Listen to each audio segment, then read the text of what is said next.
नहमदुहु व नसल्ली अला रसूलिल करीम अम्मा बाद अऊज़ु बिल्लाहि मिनश शैतानिर रजीम बिस्मिल्लाहिर रहमानिर रहीम।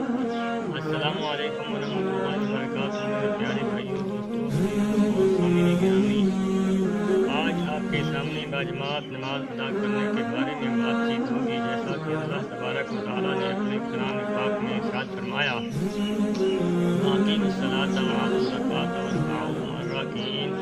और नमाज कायम करो और ज़कात अदा करो और करो रकू करने वालों के साथ। जिस मस्जिद में इमाम व मुअज्जिन तैन न हो, ऐसी मस्जिद में जिसमें इमाम व मुअज्जिन व जमात तैन न हो, जमात सानिया जायज़ है। मस्जिद में जमात हो जाने के बाद मकान या जंगल में जमात से नमाज पढ़ना अफजल है। जंगल में या मकान में अज़ान तकबीर कहना अफजल है। सिर्फ तकबीर कहना भी काफ़ी है। मकान में नमाज पढ़ें तो इस मोहल्ला की मस्जिद में जो अज़ान हो गई है वो भी काफ़ी है। अगर जमात करनी है तो सिर्फ तकबीर कह लें। मस्जिद के फर्श के बीच में जो हौज़ है या मस्जिद की छत पर सब के हुक्म में है। हाँ, कोई कोठरी वुज़ू खाना वगैरह हो जो फारिग है, इनमें जमात सानिया जायज़ है। जमात के लिए औरतों का जाना इस ज़माना में बल्कि बहुत पहले से औरतों का जमात में शरीक होने के लिए मस्जिद और ईदगाह में जाना ममनू है।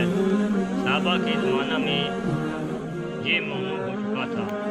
घर में औरतों के साथ जमात करना, औरतों की जमात तन्हा मकरूह तहरीमी है, लिहाजा औरतों की जमात ना करें। यानी इस तरह कि इमाम भी औरत को जमात ना करें। अगर कभी इत्तेफाक से मस्जिद में जमात ना मिले, हर बात पर औरतों को शामिल करके जमात करा लें। ये नहीं कि मस्जिद की जमात छोड़कर घरों पर जमात करना सुन्नत हो, ऐसा नहीं है। चनाचे एक बार आप सल्लल्लाहु अलैहि वसल्लम एक कौम में सुलह कराने के लिए तशरीफ़ ले गए थे। मस्जिद में आए तो जमात हो चुकी थी। इस वक्त आप सल्लल्लाहु अलैहि वसल्लम ने अपने मकान में अहलो अयाल को जमा करके नमाज बाजमात अदा फरमाई। इससे साबित हुआ कि घर में जमात करना ऐसी हालत में है कि मस्जिद में जमात न मिले।